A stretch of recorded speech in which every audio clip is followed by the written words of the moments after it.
Alors, mesdames et messieurs, amis de M Magazine et M Télé, bienvenue.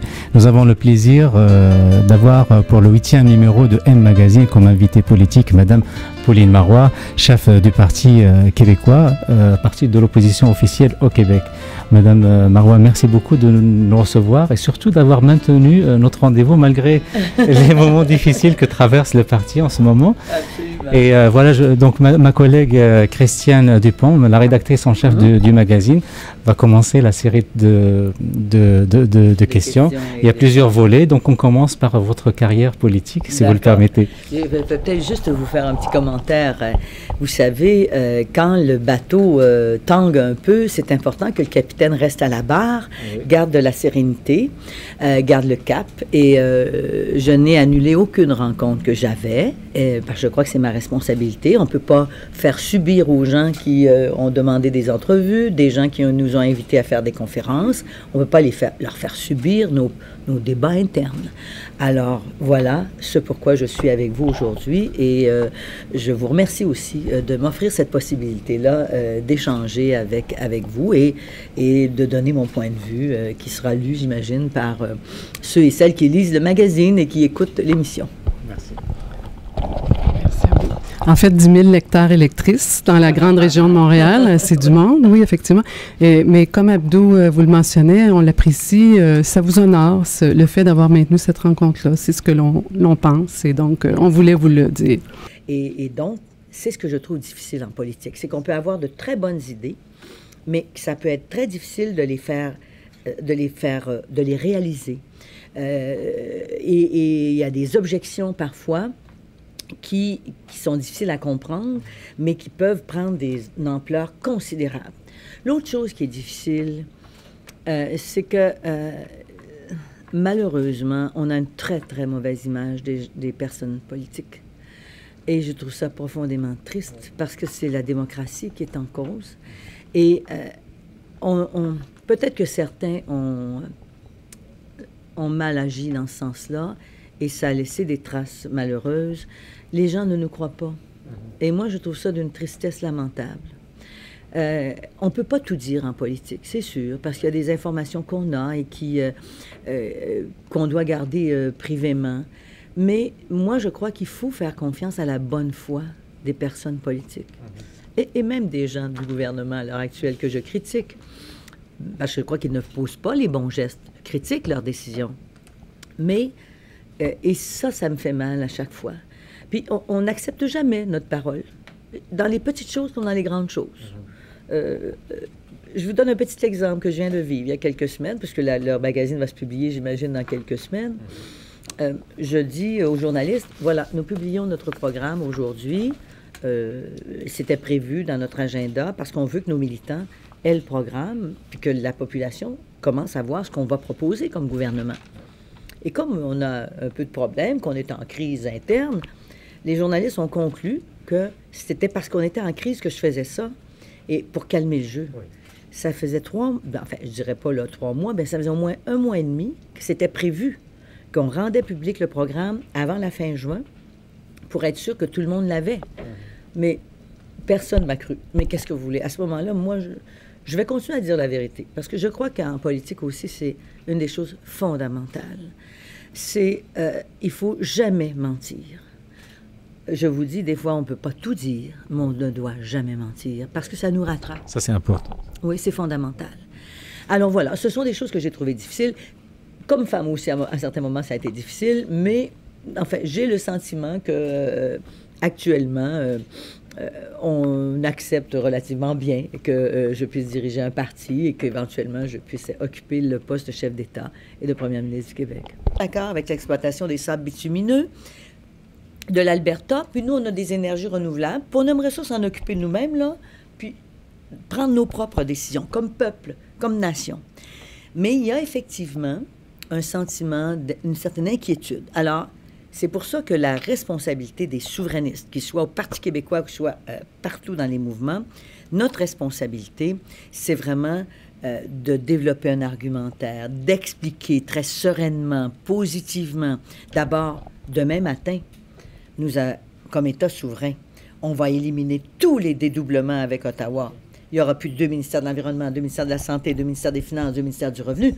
On va économiser. C'est de l'argent qu'on pourra mettre où? En santé, peut-être, en éducation. Alors, et en plus, on est un pays riche. Ça, il faut que les Québécois se rendent compte de ça. Vous savez, mon père à moi, qui était un simple ouvrier, disait, on disait à ce moment-là qu'on était né pour un petit pain. Puis lui avait compris quelque chose. Il avait dit, moi j'ai mangé mon pain noir, mais ce ne sera pas le cas de mes enfants. Et c'est pas vrai qu'on va accepter de démissionner. Lui, il n'était pas souverainiste, il est devenu plus tard, mais lui a dit, je vais donner de l'éducation à mes enfants. Je vais leur permettre d'aller à l'école. Hein, comme on dit en bon québécois, ils sont arrachés le cœur pour nous envoyer à l'école. On est tous allés à l'université. Parce qu'il savait intuitivement, lui, cet homme qui avait probablement une 3e ou une 5e année, qui écrivait en faisant tout plein de fautes, mais il écrivait, puis il aimait beaucoup lire, il savait que c'était par là qu'on allait grandir. Et le Québec de 2011, c'est un Québec riche, c'est un Québec instruit, c'est un Québec qui a des ressources naturelles à profusion, c'est un Québec généreux, accueillant. On a tout ce qu'il faut pour faire la souveraineté. Il faut juste qu'on fasse le petit pas qui est de se faire confiance. Alors, donc, dans ce projet de pays, justement, oui. Quel est l'avenir et l'apport de l'immigration? Ben, nous, d'abord, on continuera d'avoir des frontières ouvertes, comme on les a maintenant. Et pour nous, c'est très important. D'abord, vous savez que nous avons une population vieillissante. On vieillit plus vite que les autres États du monde. On est à peu près comparable au Japon. Marquez que les dernières statistiques sur les naissances ont amélioré un peu ça, mais il y a un risque. Bon, alors donc, nous avons besoin de nouveaux Québécois qui vont être des gens qui vont occuper les postes un peu partout à travers le Québec, donc une main-d'œuvre qualifiée, qui d'ailleurs l'est souvent dans le cas des nouveaux Québécois, parce qu'en plus, ils sont choisis en fonction du fait qu'ils ont des compétences. Alors, on va... donc... Il y a ce problème de chômage qui revient. Voilà. Alors là, je vais aborder cette vraie question. Parce que ça freine.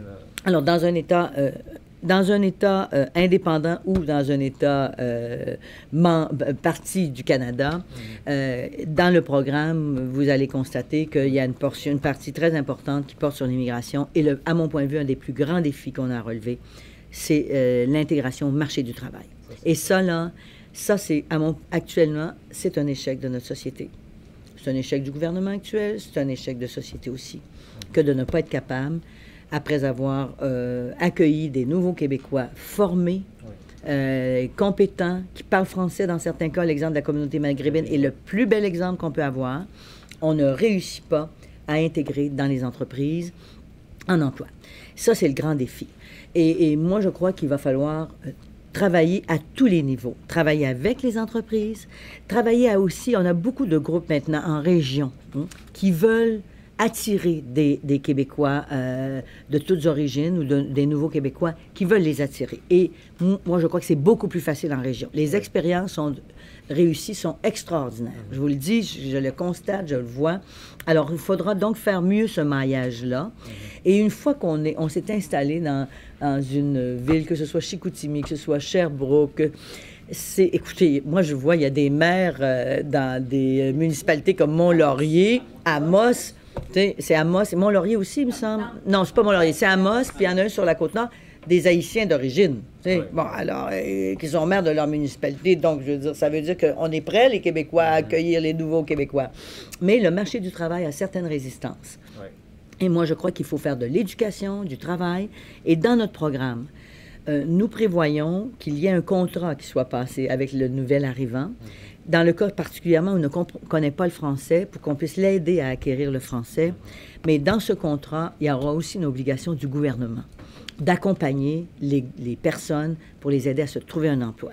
Et moi, s'il y a un programme que je voudrais mettre en place au niveau de l'immigration, c'est vraiment ça. Avec Amir Kadir à gauche et le cas échéant, François Legault à droite, comment est-ce que vous comptez vous démarquer, Mme Marois? Bon, d'abord, M. Kadir, il faut le dire, a invité les gens à voter pour le NPD à la dernière élection. Et moi, donc, je suis en profond désaccord avec ce qu'il a fait, parce qu'il a dit aux gens, votez contre un parti souverainiste. Donc, je ne crois pas qu'il soit souverainiste, ou du moins, c'est un souverainisme de façade. Bon. Et je ne vais pas parler d'autre chose, des autres, je vais parler de nous. Donc, il y a quelques semaines, vous avez triomphé au dernier congrès du PQ. On ne triomphe jamais au Parti québécois, vous savez. Il faut toujours avoir le triomphe modeste. Oui. Alors aujourd'hui, vous faites face à pour métamorphoser un petit peu, un petit métaphore, donc un tsunami en tant que chef du parti, à cause, on va dire, d'une fausse manœuvre. Est-ce que c'est l'ivresse de cet historique 93,08% qui vous a fait baisser la garde? Non, je ne suis pas. Vous savez, moi, l'ivresse du pouvoir, ça ne m'atteint pas. Ce n'est pas mon type de comportement. Non. On va diviser les choses. On va partager les choses, les événements, d'accord? Il y a eu une décision qui a été prise concernant l'appui au projet de l'amphithéâtre à Québec. Écoutez, depuis le début, comme formation politique, depuis le moment où M. Labaume ou d'autres personnes à Québec ont souhaité qu'il y ait cet amphithéâtre, le Parti québécois était d'accord. On ne peut pas donc dire on n'est pas d'accord maintenant.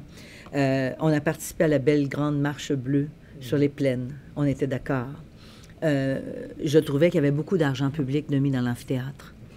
J'ai trouvé inacceptable que le fédéral n'en mette pas alors qu'il en met ailleurs. C'était beaucoup d'argent public. J'ai dit, ce serait bien qu'il y ait quand même une participation du privé pour pas que... On a eu une participation du privé qui a été, négociée en respect de la charte de la Ville de Québec. Bon, je ne veux pas faire trop long là-dessus, mais j'aboutis. Alors, moi, je me suis sentie confortable quand on m'a demandé d'appuyer le projet, qu'on appuie depuis le début. J'ai fait une erreur, je l'ai dit déjà, j'aurais dû consulter mon caucus. Je ne l'ai pas fait, les circonstances étaient telles qu'il y avait une certaine urgence. Bon, je ne l'ai pas fait. Mais une fois que ça s'est terminé, et que je dis à mes députés, vous aurez la possibilité de voter librement sur ce projet. Je souhaite qu'on soit majoritaire à l'appuyer, mais si vous avez vraiment des problèmes avec ça, vous aurez la possibilité de le faire. Il faut que vous sachiez que des projets comme ça, il s'en est adopté au moins 3 dans les dernières années, dans les derniers mois même, et que personne... Il y en a eu des projets généraux, des projets de privé 28, mais projets spécifiquement là, liés au fait qu'on consolide des ententes pour éviter qu'elles ne soient attaquées juridiquement. On en a eu 3 dans les derniers mois, et personne n'a levé la main pour dire c'est contre mes principes. Et même M. Kadir a voté pour. D'accord? Oui. Bon. Alors là, comment se fait-il que maintenant, on est contre? Parce qu'on est contre le projet. Ça, c'est une chose. On peut le dire, mais pas contre ses principes. Ça, c'est une chose. Mon caucus a été vu, on en a débattu, et je crois que ça a rassuré les gens. Alors, pourquoi donc 3 députés, 4 députés démissionnent? Oui. Parce que dans ce cas-là, et en particulier, je le dis très clairement pour Mme Lapointe, elle, c'est une autre raison. Elle n'a pas accepté la décision qui a été prise au Congrès du Parti québécois, où 93% des gens m'ont donné un appui, et où on a voté à quasi 100%, là, 98% pour la proposition en matière de stratégie vers nous menant à la souveraineté. Madame Lapointe, elle ne l'a pas accepté. Et dans le fond, depuis ce temps-là, elle s'est manifestée de différentes façons. Et la démission, à mon point de vue, était plus un prétexte pour s'opposer à mon leadership. Je le dis très sincèrement. M. Hassan l'a dit lui-même aussi.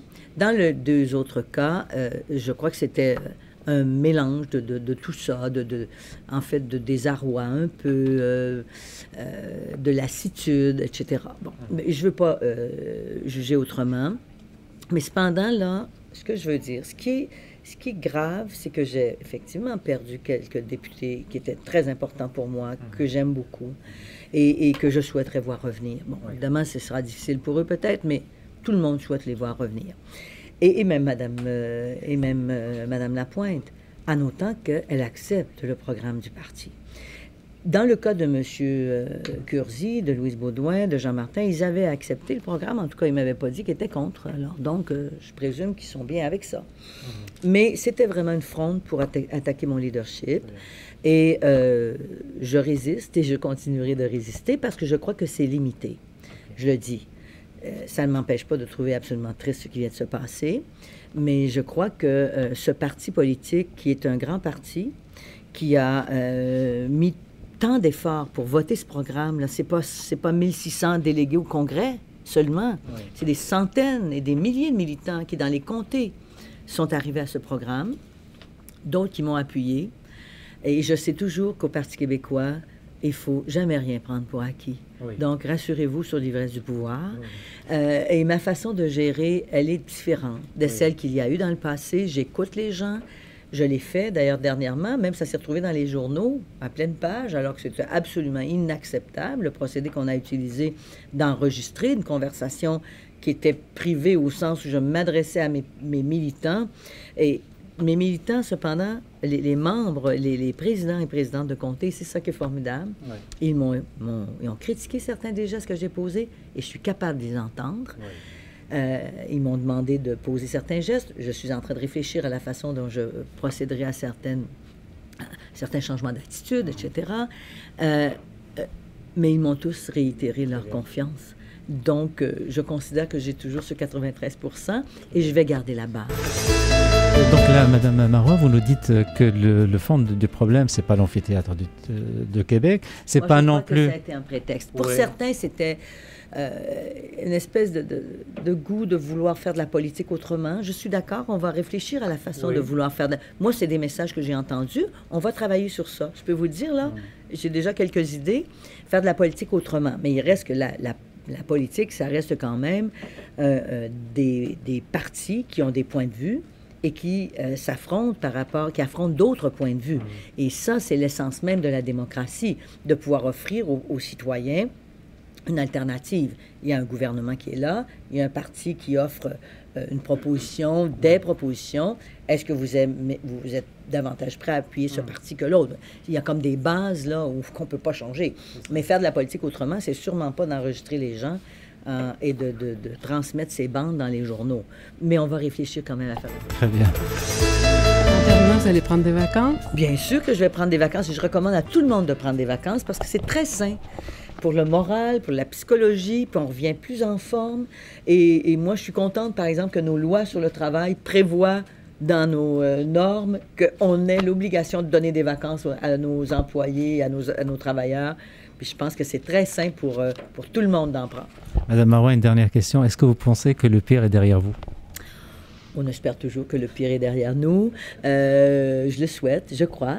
Mais à partir de là, de toute façon, je vais continuer à diriger la barque avec une équipe formidable et avec des militants aussi. Je n'en ai pas parlé beaucoup, mais des militants très engagés, avec des convictions profondes. Et je suis certain qu'eux, là, ils ont le goût de mettre ça de côté puis qu'on mette le cap sur le pays. Madame Poulimarois, merci infiniment. Merci à vous, au nom de toute l'équipe, donc Christiane, Aziz, Stéphane, Mohamed et moi-même, Abdou Ziraj, je vous remercie de votre attention et de votre fidélité. À bientôt.